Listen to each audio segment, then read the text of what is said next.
But as I look around the chamber and the people in the galleries, I see people of all different cultural backgrounds, all different races, people that have migrated to this country for a better way of life. This nation was founded on the Westminster system of government after it was settled by the English. Yes, we all acknowledge there were other people at the time in this nation.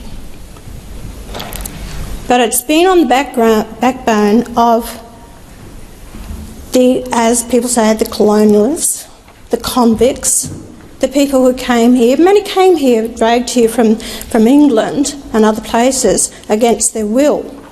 They were the stolen generation as well. Many atrocities have happened over the period of time, and we have not acknowledged that. We can't change it, but we have acknowledged it.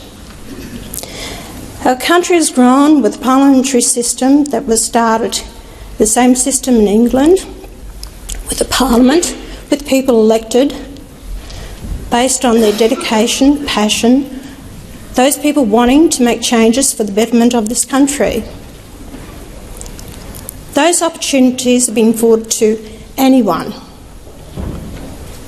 whether it be people born here, migrants, refugees, and even the Indigenous Australian. To say that they've never had a voice is truly untrue. It's not the truth.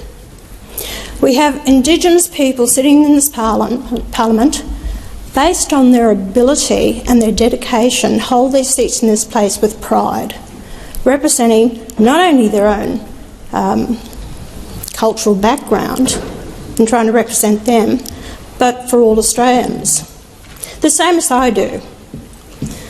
My cultural background may be of English-Irish, but my responsibility in this place is to all Australians, regardless of race, colour, creed. To raise issues, as Senator Pocock has, and saying a lot of these questions haven't been answered, you know, you've got problems out there. You know, this comes from a senator that on many occasions to do with legislation hasn't consulted with the people, hasn't consulted with businesses, has just supported legislation. And yet he dares to question the fact that there was consultation that went on. It never did. At Uluru, it never did. It was a bunch of academics that went out there. The Aboriginals that I have visited in some of these communities haven't even been consulted. They have no idea what's going on. And I'm sure Senator Price will back me up with this. You know, when we talk about the problems, billions and billions of dollars have been thrown at it over the years. I've spoken about it since I first came to Parliament in 1996. The money has not got to where it has needed to go. You've had your bodies, you've got over 3,200 Aboriginal corporations and bodies. You've got a department that's set up under the previous government, the NIAA, $4.5 billion a year. You handed out over $1 billion in grants in 1 year to 1,500. You got all the other government departments handing out $11.5 billion in grants. Where has the money gone? That's the question you need to ask yourselves. Where has the money gone? Who have you put in charge of it? Is the fox in charge of the hen house? And yet you turn around and you want to blame everyone else who is not Aboriginal Indigenous in this nation for the faults that maybe you should look in your own backyard and question yourselves. Why hasn't things changed? You know, you talk about the stolen generation. Yes, it did happen at the time. Ask yourself why. A lot of these children would not have survived if they were not taken away from their families. And that's the truth of the matter. and some Indigenous have even admitted that.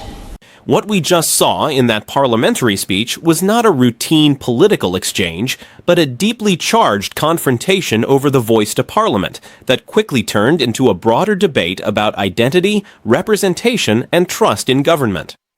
From the very start, the Speaker framed the issue through a national unity lens, arguing that Australia is built on a shared system where all citizens, regardless of background, already have a voice through elected representatives.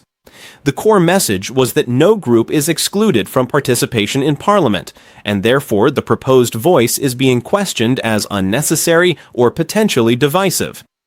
As the speech developed, it shifted heavily into criticism of government spending and accountability, repeatedly asking where billions of dollars allocated to Indigenous programs have gone and whether those outcomes have actually improved conditions in affected communities. This argument was used to reinforce the idea that existing systems have already failed in practice, so adding another advisory structure would not solve the root problems. The Speaker also raised concerns about consultation, claiming that real community voices were not properly included in key processes, and suggesting that policy is often shaped by elites rather than affected populations. A major emotional theme running throughout was the idea of equality under one national identity, rejecting the notion that separate advisory representation based on Indigenous status is needed, and instead arguing that it risks creating division rather than unity. At the same time, the speech strongly questioned claims around historical connection to land and the framing of Indigenous disadvantage, positioning these narratives as being overstated or politically used. However, when stepping back and analyzing the broader context, the counterpoint is that the voice proposal was designed as an advisory mechanism, not a governing authority, intended to improve consultation rather than override Parliament or create separation. It also reflects a response to long-standing gaps in health, education, and living standards in certain communities, which remain persistent despite existing representation and funding. The debate, therefore, is not simply about whether Indigenous Australians have a voice in politics, but about whether current systems have been effective in addressing structural issues, and whether additional formal consultation mechanisms would improve or complicate that process. Ultimately, what this exchange highlights is a deeper national divide in perspective. One side sees the proposal as unnecessary duplication that risks division, while the other sees it as a corrective step toward more meaningful engagement. Rather than a clear right or wrong conclusion, the discussion reflects competing interpretations of fairness, accountability, and what equal representation should look like in a modern democratic system.